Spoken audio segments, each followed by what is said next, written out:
Hello everyone, this is Pratibha Jha. Welcome to the Enough family.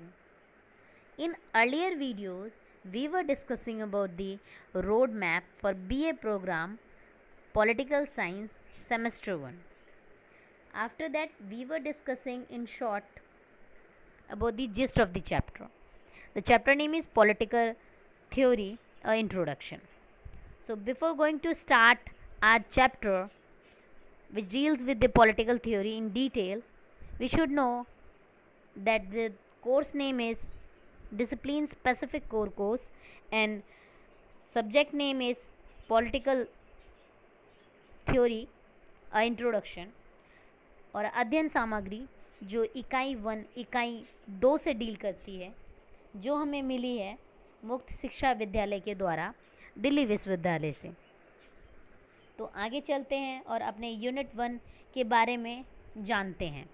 राजनीतिक सिद्धांत जो हमें एक परिचय देता है राजनीति के बारे में, थ्योरी कॉन्सेप्ट के बारे में। तो यूनिट 1 जो डील करता है राजनीतिक सिद्धांत से और उसकी प्रासंगिकता के बारे में, जो उसकी रिलेवेंस को बताता है। तो इस वीडियो में हम बस इतना पढ़ने वाले हैं कि राजनीतिक सिद्धांत का मीनिंग क्या है और राजनीतिक सिद्धांत डील क्या करता है, किससे करता है, कैसे करता है, समय के साथ साथ कैसे चेंजेस आते हैं इसमें और इसमें क्या क्या किया जा सकता है अर्थ को समझने के लिए। तो स्टार्ट करने से पहले मैं आपको ये बताना चाहूँगी कि हम जो स्टूडेंट्स हैं जो पढ़ते हैं वो किसी भी सब्जेक्ट को 2 कॉन्सेप्ट में लेते हैं। पहला कॉन्सेप्ट तो ये आ जाता है कि वो थ्योरी बस डेफिनेशन तक सीमित रखते हैं एंड सेकेंड कॉन्सेप्ट ये आ जाता है कि वो किसी भी सब्जेक्ट को जीते हैं या ऑब्ज़र्व करते हैं इन आर सराउंडिंग्स। तो इसमें डिफरेंस ही आ जाता है। पहले कॉन्सेप्ट में वो सिर्फ बुकिश नॉलेज तक लिमिटेशन कर लेते हैं, अपने आप को लिमिट कर देते हैं, दायरे तक सीमित कर देते हैं। और दूसरे कॉन्सेप्ट में समझने वाले बच्चे वो अपने वर्ड्स में नई क्रिएशंस करते हैं और अपने आंसर्स को एलोबरेट करते हैं और थिंकर्स के नेम्स डालते हैं, बहुत सारी चीज़ें करते हैं जिससे जो एग्ज़ामिनर होता है वो इन्फ्लुएंस होता है और हमें अच्छे मार्क्स देता है। तो चलिए, मैं तो चाहूँगी कि आप सेकंड वाले स्टूडेंट बने ताकि आपको अच्छे मार्क्स मिले। तो चलिए स्टार्ट करते हैं राजनीतिक सिद्धांत से। तो जैसा कि मैंने आपको पहले भी बताया है कि राजनीतिक सिद्धांत जो एक प्राचीन विषय रहा है, जो आप इस बुक को पढ़ेंगे, पीडीएफ को पढ़ेंगे तो आपको दिखाई देगा पहले ही लाइन में। और जो राजनीतिक सिद्धांत है उसमें आप देखेंगे विचारक जो आते हैं। आप हिस्ट्री पढ़ोगे तो हिस्ट्री में आप देखोगे कि हिस्टोरियंस होते हैं और पॉलिटिकल पढ़ते हो तो पॉलिटिकल थिंकर्स कहलाते हैं। तो उसी में विचारक जो होते हैं, राजनीतिक सिद्धांत की हम बात कर रहे हैं, तो उनका जो मत था, उनका एक मत यानी मतलब एक आंसर पे जो कई अपना व्यू पॉइंट देते हैं और जो सिमिलर होता है वो एक मत कहलाता है। और अभाव यानी कमी है ना। तो विचारकों में एक मत का अभाव पाया गया। किस किस किस सेंस में? तो वो राजनीतिक सिद्धांत के सेंस में उनमें जो विचारक आए उनमें अभाव पाया गया है। आप पढ़ेंगे तो आपको पता चलेगा। और अगर हम देखते हैं कि जो राजनीतिक सिद्धांत है वो कहाँ से आता है, उसकी नॉलेज जो अगर हमें गेन करनी है तो हमें उसके लिए राजनीतिक जो उभरते मुद्दे हैं, मतलब करंट अपकमिंग जो भी चीज़ें होती है, जो मतलब हो रही होती है चीज़ें, जैसे कि आपने देखा हो कोरोना पीरियड में, कोरोना जो चल रहा था, तो वो उभरते मुद्दे होते हैं। या एजुकेशन मुद्दा कभी उठ जाता है तो कभी कुछ, जैसे ट्रिपल तलाक के बारे में सुना होगा। तो ऐसे बहुत सारे मुद्दे होते हैं जो उभरते मुद्दे हैं, मतलब जो उभर रहे हैं, अभी निकल ही रहे हैं। तो राजनीतिक मुद्दे जो उभरते हैं उनको समझने के लिए ना हमें राजनीतिक सिद्धांत का अध्ययन करना होता है, जो एक नीड है इस सब्जेक्ट की। ठीक है। और मैं आगे समझाऊँ आपको तो आप देखेंगे ह्यूमन बीइंग और एनिमल में डिफरेंस पाया जाता है। कैसे? 2 रीज़नों से। क्योंकि एक तो उनमें रीज़न देने की कैपेबिलिटी होती है। जानवर की बात नहीं कर रही मैं मैं कर रही हूँ इंसानों की, वो तो रीज़न नहीं दे सकते ना, because they don't have voice. और दूसरा जो एस्पेक्ट है वो लैंग्वेज का आ जाता है, जिससे हम कम्युनिकेशन करते हैं। संचार जो हमारा माध्यम बनता है विचार का आदान प्रदान करने का। तो आपने देखा होगा इसी रीज़न से हम एनिमल से डिफरेंट हैं। तो ये जो एस्पेक्ट है इनको ना पॉलिटिकल थ्योरी के ट्विन एस्पेक्ट, दो एस्पेक्ट के तौर पे आप देखते हैं। आप अगर एनसीईआरटी क्लास 11th की पॉलिटिकल साइंस की बुक पढ़ेंगे तो आपको देखने को मिलेगा ये सब्जेक्ट बहुत अच्छे से। ठीक है, आगे बढ़ते हैं। तो अगर हम देखें कि ये सब्जेक्ट के रूप में कैसे आया, तो किसी भी एक्शन को आइडेंटिफाई करने के लिए आप ना एक रीज़न देते हैं कि आपने कोई गलत काम किया हो, या मान लो कोई भी चीज़ की हो तो आप रीज़न देते हैं, सर मैंने ये किया था, ये हुआ था, या मम्मी मैंने ये किया था इसलिए मैंने किया। तो जो रीज़न देते हैं जस्टिफाई करने के लिए, और जिस लैंग्वेज की हेल्प से आप बोलते हैं, कम्युनिकेट करते हैं, तो उसी से ना सब्जेक्ट की डेवलपमेंट होती है। और जब सब्जेक्ट की डेवलपमेंट होती है तो वही पॉलिटिकल थ्योरी कहलाती है। ठीक है, और हम ये देखें कि मतलब कुछ भी हो रहा हो उसके पीछे ना एक अंडरलाइन करंट होता है, यानी मतलब कोई ना कोई रीज़न होता है जिसे एक्सप्लेन किया जाता है। तो वो उसका जो ऑब्जेक्टिव होता है वो पॉलिटिकल थ्योरी का ऑब्जेक्टिव होता है। ठीक है, और हमने देखा है, आप आगे पढ़ेंगे तो आप देखेंगे कि जितने भी विचारक आए ना, उन्होंने ना राजनीतिक मुद्दों में, जैसे अगर आप देखें तो राज्य और सरकार अथवा राजनीतिक संस्था, यानी जो सोसाइटी होती है राजनीति की, उसका गठन और उनके जो स्वरूप होते हैं, स्ट्रक्चर, और जो एम होते हैं, और जो उनका वर्क डन करने का तरीका होता है, और सत्ताएं होती हैं, वो ना अपने विचार विमर्श में ना इन सारे पॉइंट्स को ना सेंटर पॉइंट बनाते हैं। जो मैंने अभी आपको क्या बोला कि मतलब राज्य तथा सरकार अथवा राजनीतिक संस्थाओं का गठन होता है, उसके स्वरूप, लक्ष्य और कार्य संचालन की जो बात की है, वो इनका सेंटर पॉइंट होता है। तो हम देखते हैं कि अनेक विचारक जो होते हैं ना, तो वो राजनीतिक मुद्दे के संबंधित समस्याओं को उठाया उन्होंने।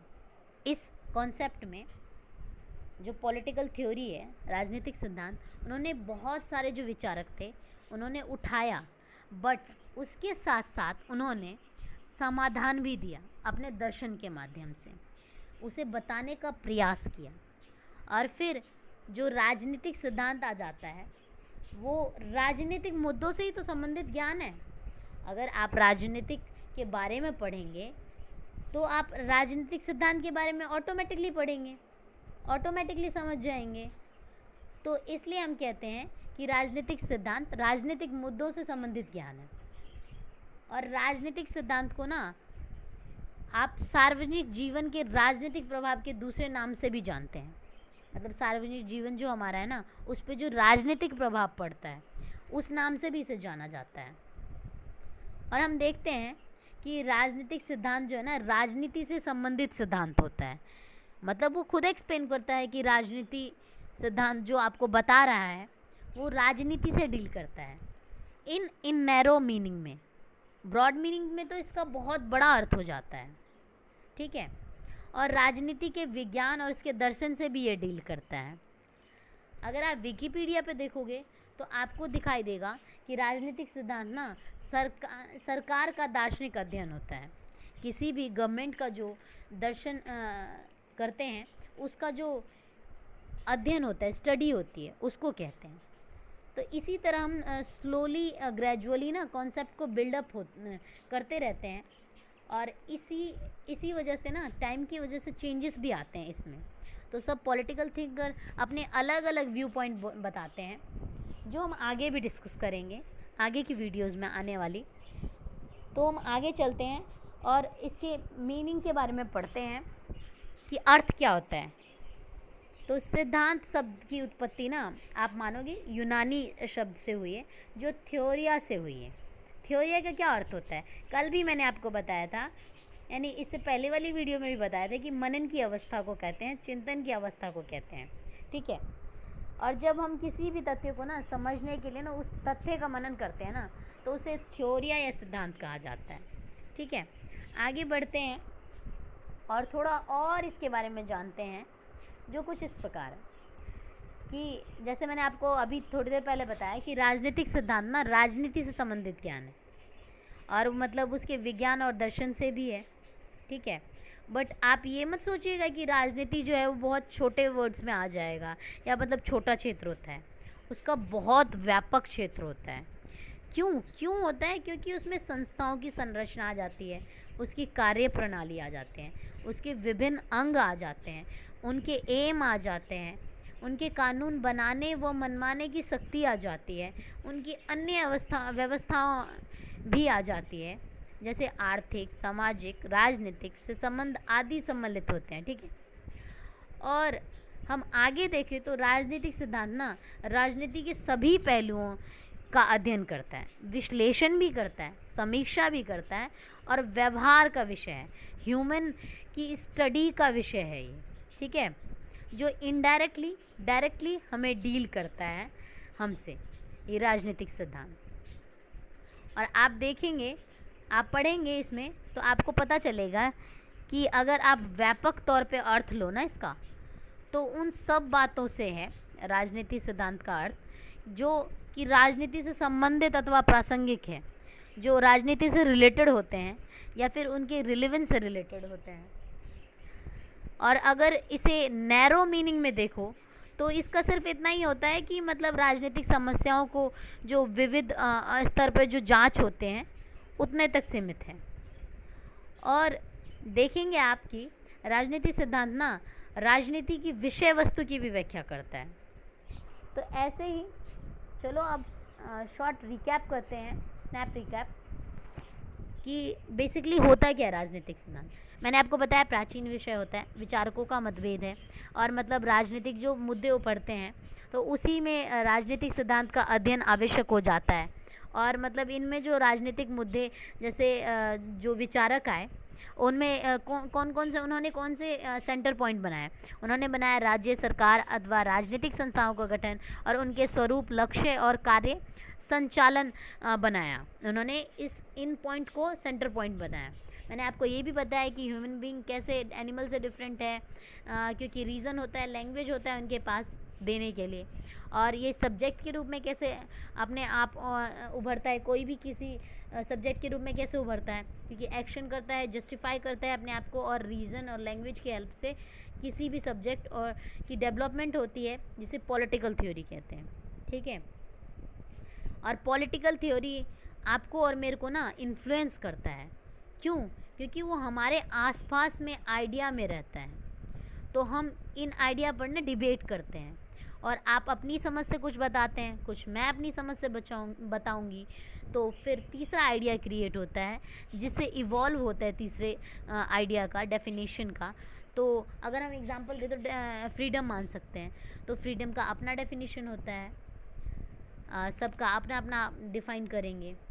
तो इसी तरह चलिए फिर मिलते हैं नेक्स्ट वीडियो में किसी और मीनिंग के साथ।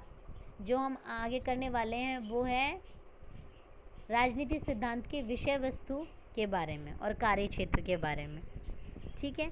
चलिए फिर अगली वीडियो में मिलते हैं। Bye bye. Hope you will like the video and subscribe the channel. Bye.